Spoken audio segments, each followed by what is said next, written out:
Now, Joho now sues Ruto's allies over drug trafficking claims. That is on page 18 of the Standard. You'll see that Sang, who is governor of Nandi, remains defiant, says he has evidence to nail Mombasa counterpart. The Mombasa governor Hassan Joho has sued 4 allies of the DP Ruto for defamation after they linked him to drug trafficking. Those that he is suing are Stephen Sang, the governor, Oscar Sudi, MP Kapseret, Kimani Ichung'wah, MP Kikuyu, and Didmas Baraza, who is the member of parliament for Kimilili. He says that they have accused him of trafficking a drug. I'm just wondering, and this is a question because all of you are politicians, these people that are fighting are also politicians. I'm just wondering, is it possible in this country that you feel that you have very strong evidence against someone in regard to a certain offense? Is it possible to pursue it through the legal means without coming to make noise about it and mudslinging and confusing the populace? I think, of course, you can give evidence to DCI, and I think that is what I might disagree with Sang on his underperformance in county development way back at home. But I support him on this matter where he has said the DCI, he will supply to DCI and DPP the evidence that we have against Governor Joho. I think, now... He said we. Of course. There is evidence, and there are so many, even, I don't know whether my colleague served when, I think they didn't serve at that time, when the Saitoti report was being tabled at that time.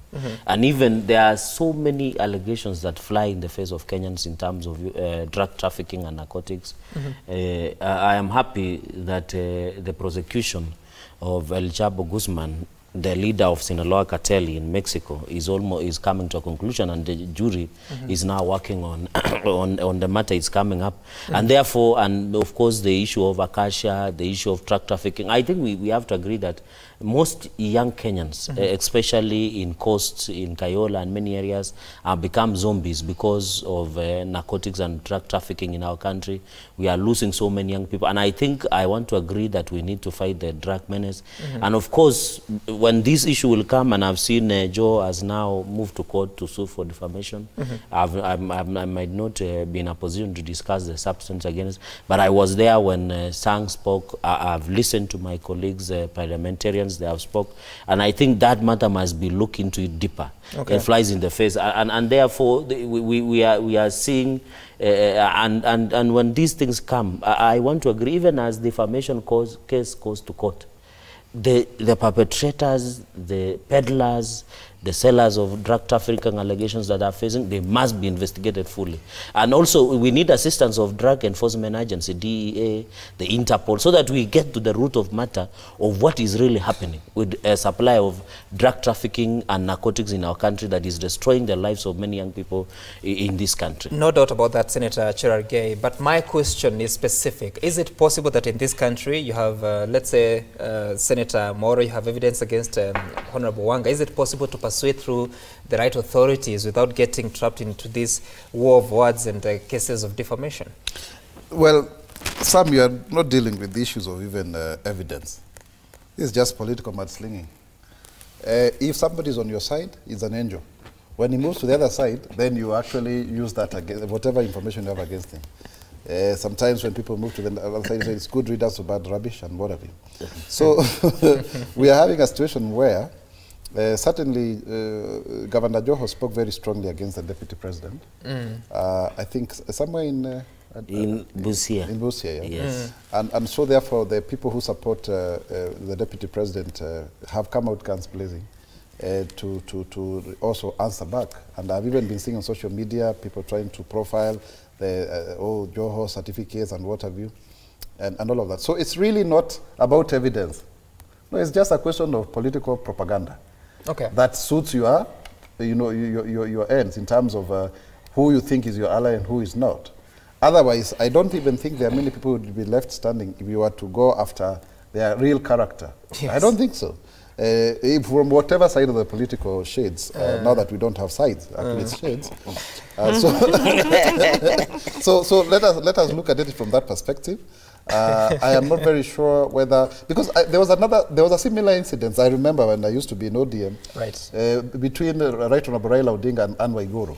You see, things may even have changed, you know, and you know also political communication means that then you have to look at how the words were put across, how it was said, and some of these cases may not actually, because people know how to communicate. But sometimes, and please allow me to say this, sometimes the problem is also with we younger politicians, because we are too eager to please our masters and our bosses. That's a problem, to take sides. And I still go back to what I said, taking order. So we'll wait to see what happens. But there are so many pending cases that that are still ongoing. I think my friend Moses Kuria was telling me that he's still answering to the case of the NYS and the Pangas. I think it was supposed to be yesterday or today. So they will keep on dragging on and all of that. People will forget because it was just a political contest. Right. And within no time, people will forget actually people exchange. Who knows? Maybe tomorrow Ruto and Joho may be on the same table, and Cherargei here will be praising Joho as the best man ever to live. Okay, Mheshimiwa Wanga, you have the final word on this. Yeah. I think it relates to what I said earlier about the DP's supporters coming for the neck with a barrage of insults to anybody who says that they are opposed to the DP. I listened to Governor Sang. I don't think he had to say all those things that, you know, Joe is an academic dwarf, I don't know, what have you. He's governor of Mombasa. He's serving his second term.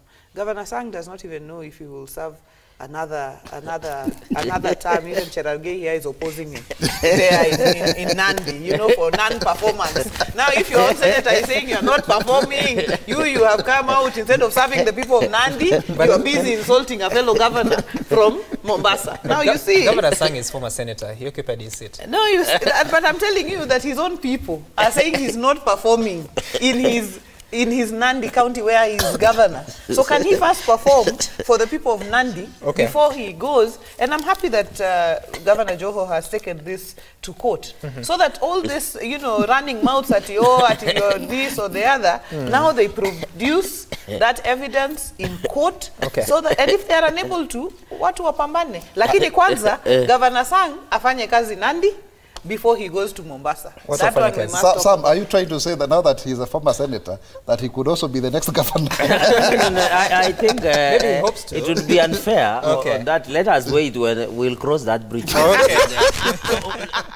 The issue here is, and I want to say this finally, that I agree that this matter should be put to rest. But I want to ask Mheshimiwa Wanga, with all due respect, that in as much as he's saying the deputy president allies, anybody who attacks, perceived attacks the deputy president, will come out insulting. We didn't start, and I think it was in the neighboring county of Busia, where he in fact said the Prime Minister had instructed him to block the deputy president. And yet we are saying we are in handshake and build bridges. He just said, no, but you know, speaking, when you talk about handshake and building bridges, we should not be busy building walls, and that is what he was doing. We need to end this. Okay, those are political agenda that we may not converse we'll look for time to come and converse. But as you said that, Joho said he has been instructed by the Prime Minister to do what he's doing. It is on record. How about yourselves? Have you been instructed? No, we have not been instructed, and that is why our argument, and we have told even the Deputy President that Joho's league is in the league of the Sangs and some of us. So he can't participate in such a contest. It is just a contest of... Governor Joho is the deputy party leader. He is a deputy party leader, yes, but he's in the league of other people, such as Sang, Sudi and the rest. So that is why we are telling the deputy he should not even respond. Okay, all right. Yes. That's fine. So it is very wrong for our national leaders to abuse other leaders on national television. Such leaders need more and more prayers. They don't leave their name. That's Cherargei. The prayers are directed. No. We are a prayerful nation. I want to assure you, 80% of us are Christians. We are very prayerful. We are a prayerful nation. Yes. Just let's not be playful. Let's cross over to Kimani Mbugua. Kimani Mbugua, good morning. Where are you and what can you tell us from your side? That's a very interesting reporter. Kimani. I like him. Yeah, he enjoys himself. Well, unfortunately, Kimani is not ready. Are you ready, Kimani? Not yet, okay. Unfortunately, he is not ready, but would have connected with him to hear what he has to say from the roads. Thank you so much, gentleman and lady. Senator Isaac Mwaura, please don't leave. Senator Doctor. Yes. Senator Doctor. Senator Dr. CBS. Yes. Isaac Mwaura, Mheshimiwa Gladys Wanga from Homa Bay, as well as Senator Samson Cherargei for making time for us. Thank you. To have that conversation on Daybreak.